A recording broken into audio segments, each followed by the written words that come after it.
We'd heard about this guy named Heimo Korth. With Heimo and Edna. Heimo Korth.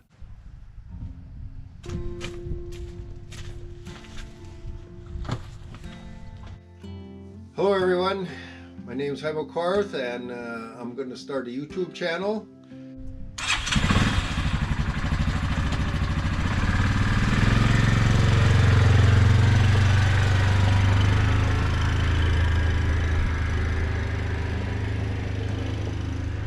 We'll start out in springtime now. We come to town from our cabin in the beginning of April, and we're here for 4 months of the year. Town meaning Fort Yukon. So this is our house in town here. It's a small house, but it's nice. And we spent April, May, June, and July here, and then from beginning of August until beginning of April, we're out at our cabin up in the Arctic National Wildlife Refuge. And so we'll start out this YouTube channel with me and Edna, what we do here in Fort Yukon during the 4 months. And it's springtime now, it's May, and so our main thing is hunting geese and ducks, so we can get enough geese and ducks for the year. And because we don't hunt them in fall time, because in the fall time we're too busy hunting caribou and moose that we don't spend any time with ducks and geese.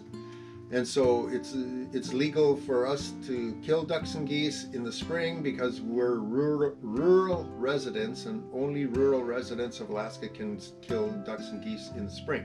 So after the geese, and then in end of May sometime, and I do work a little bit. I do work some in the summertime as a heavy equipment operator here in Fort Yukon, so we get some money from that to outfit ourselves for the winter up at our cabin. And so you'll probably hear me mention every now and then that I have to go to work, and that's meaning that, you know. So, and after the geese hunting is working, and then in June, you know, we get firewood, because when we come in April, it's still cold, it's still winter.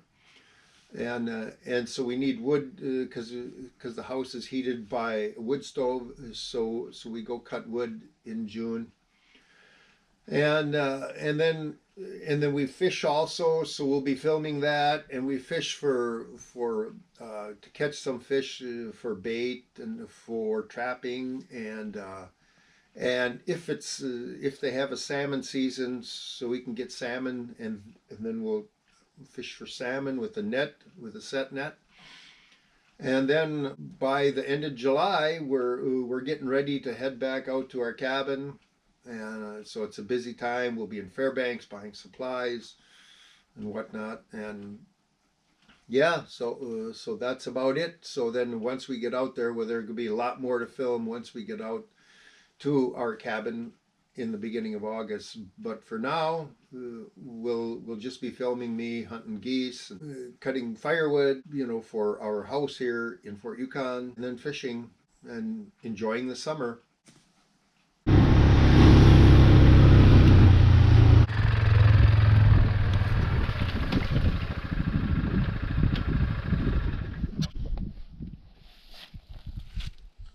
Okay, May 11th, there's still lots of snow, and I'm gonna try get a couple ducks so we can make some duck soup.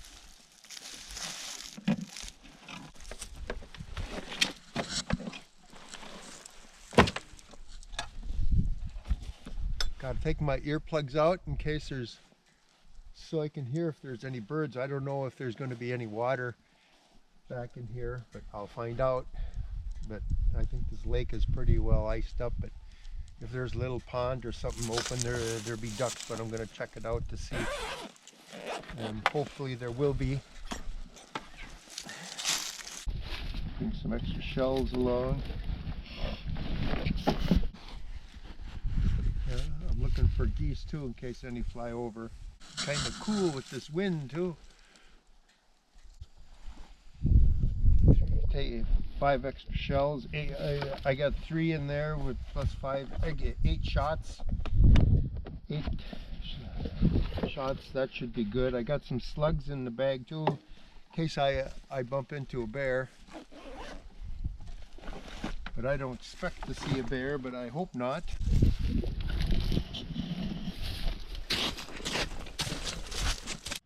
The moose track here. Moose came here earlier this morning, probably, when it was frozen yet. Heck, we might bump into the, I might bump into the moose yet, who knows?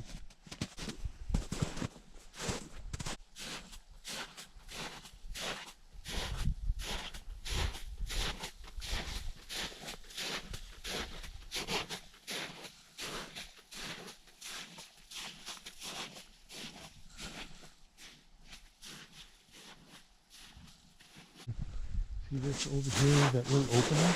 Just to the right there's a pond, and there are two mallards landed in there. Okay. So I'm going to try to cross that ice here. I hope I don't break through. That'll be in deep doo-doo. Walk along here to that where it's a real ice. I mean real white, and that should be easy to cross. This isn't. You won't be able to cross here.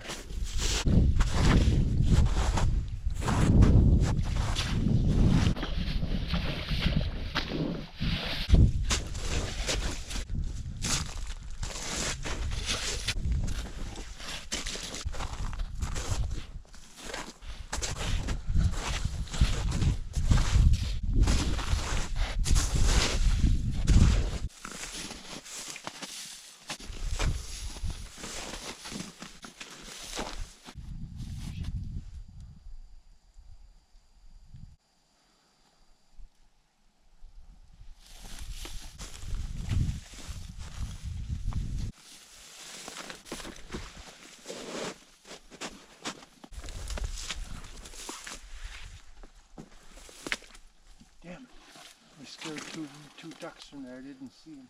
Yeah, there was a couple ducks in here, but I scared them up. I couldn't see them. They blended in with the grass pretty good, and then were making too much noise. So I'm gonna go to another spot and try that out. Yeah, when you're crossing ice like this in the springtime, these dark areas, you don't want to step in the dark areas. You want to stay in the lighter stuff, the real white colored stuff. That's a safer ice, you know. It's always touchy in the spring because it changes like daily or by the hour even, really, because it's so warm. The sun just deteriorates the ice, melts the snow. So generally you stay in the real light colored stuff. You can see where I walked across there, and I stayed in that light colored stuff. It was safe. So, but this dark stuff, no, not good. I don't know why.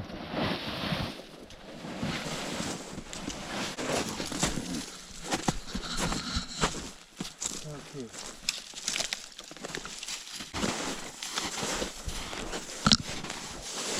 No ducks here. I mean, there was, but they saw me before I got there. So keep looking. Just have to search and keep finding ducks.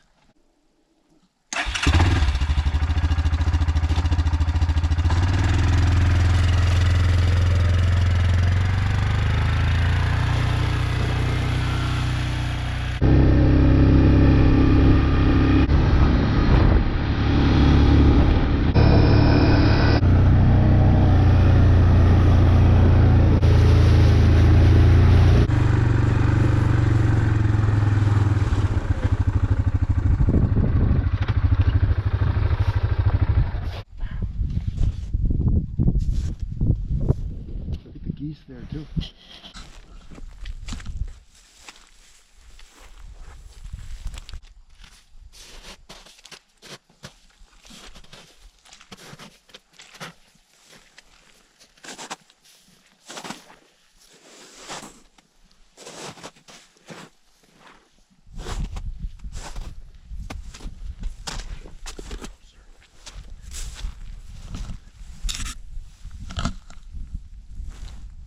Stay close.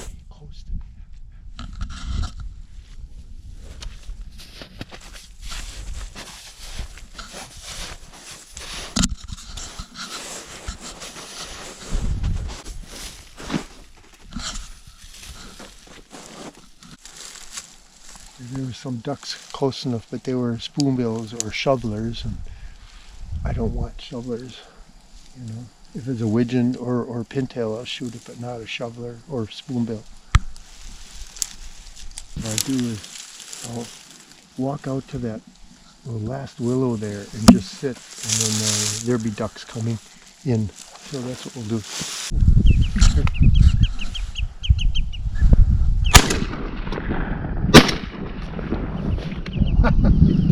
Pretty poor shooting there. Edna doesn't care for ducks. I like ducks a lot, and she just likes geese. But she'll eat ducks maybe one meal a year of duck, and I like duck soup a lot. And yeah, and she just likes geese, roasted geese and roasted geese. That's all she could eat is roasted geese. I like it, and after a while it gets kind of old. I want goose soup and stuff too, you know. But I'm shooting these ducks mainly for me, so I'm just gonna get a couple. And if geese fly over, try and knock down a goose. Shit. Oh, right in my eyes! That sun, I couldn't see it, so I wasn't going to waste the shot. Dang it.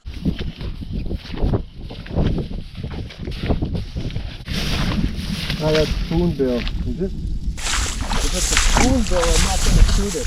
No, that's a spoonbill duck. I don't want to shoot that. I don't want them kind of ducks. Snow geese.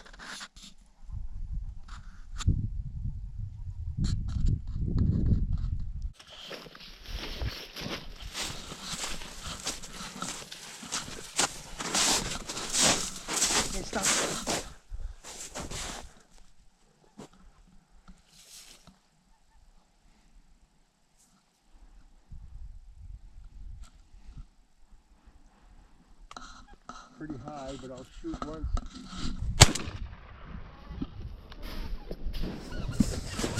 How's that? Huh?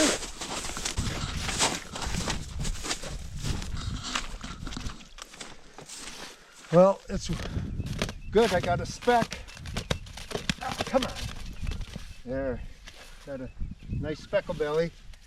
See the belly? It's all with the black spots like that. They call that a speckle belly, but the name for it, what they call it, is white-fronted goose. But that's a big meal there. That's good. I'm happy. That's one.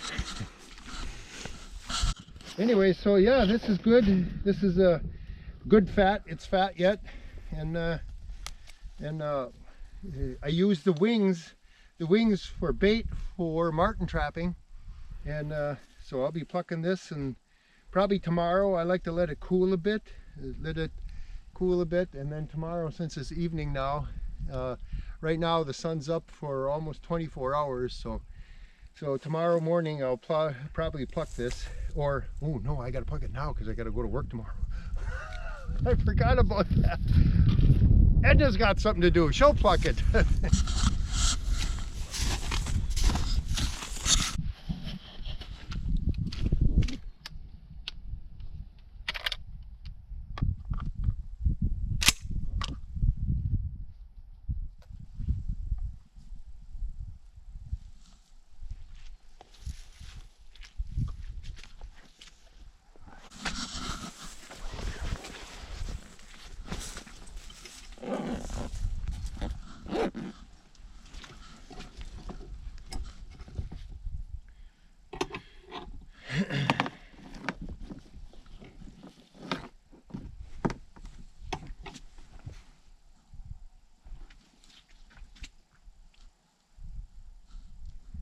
Geese flying there real low. I wonder if I should stay for a little bit longer.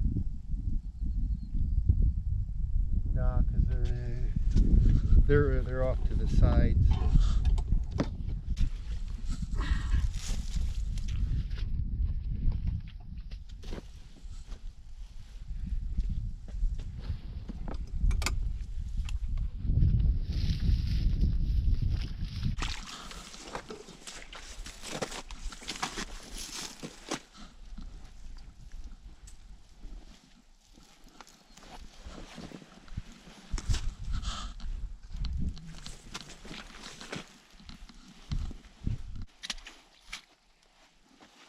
earplugs on. It's so loud.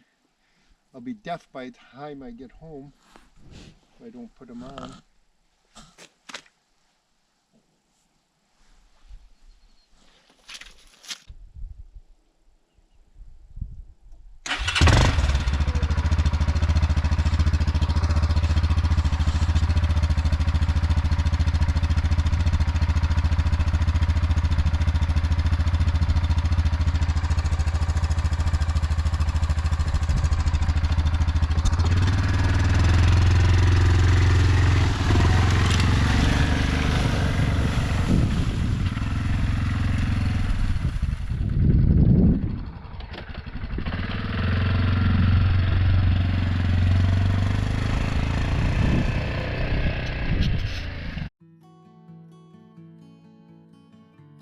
Okay, I came here to Fort Yukon on the way out to the bush.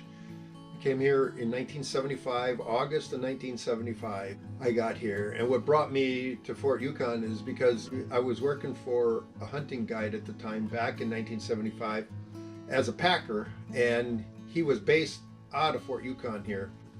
So we flew out from here to his camps, and so I just ended up being here in the summer times. But for a brief period there, for about 5 or 6 years, I would go over to St. Lawrence Island in Savunga, where Edna's from, and I would go there after I was done trapping in March. I would go there in March, middle of March sometime, and stay there until the 1st of June, and then I'd hunt walrus, and then I was part of a whaling crew. It was open then legally to shoot walrus back then for a non-native. That's where I met Edna. So I did that for 6 years until me and Edna got married, and then we moved over to this part of the state, to northeastern Alaska. In my earlier days in Fort Yukon, I got to know a bunch of the older native people, and they did teach me a lot on some things, I mean, most of the stuff that I learned up at the cabin was like self-taught through trial and error, but a lot of it, I would say 60% was self-taught, through trial and error, but the other 40% I learned from a lot of the old people here, about things about living in the bush, which really helped me a lot in some cases, and so that's good, and but them people are long gone, but I'm glad that I got to know them back then, and learn from them. I mean, living here, this is what I call town. And living in Fort Yukon compared to our cabin up in the Arctic National Wildlife Refuge, well, up there you're hundreds of miles from the nearest road. Here there's no road to Fort Yukon, but there's roads within the town, and there's trucks and cars in town, even though there's only a few miles of road, and they don't go anywhere really. But and the way the vehicles, which some people ask me, how do they get vehicles there? Well, it's from the Yukon River on a barge. They bring it up in a barge because there's barge service to Fort Yukon in the brief summer. So and then we have a four-wheeler here, or quad. Some people call them quads, some people call them four-wheelers, and we have a four-wheeler and a truck here, and we use a truck mainly to launch our boat and to haul wood, but currently it's broke down. It needs a new water pump. But besides that, I mean, here, I mean, there's running water here, there's sewer system here, and there's power here, electrical power. There's, it's just like living it's almost like living in a city, like down in the lower 48. It's almost like living in a small city. I mean, there's only 700 people here, and but there's like I said, there's power, there's water, there's sewer, there's a store, the post office, and the only way to get here is unless you come by boat, is airplane. And so it's just, to me, it's nice because because you do have power. Whereas up at the cabin, there's no power. I just turn on the light.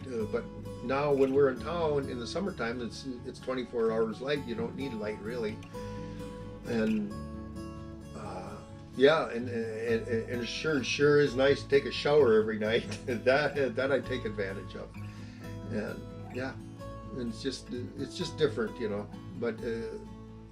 But we spend 8 months of the year up at the cabin, and so that would be really home, you know.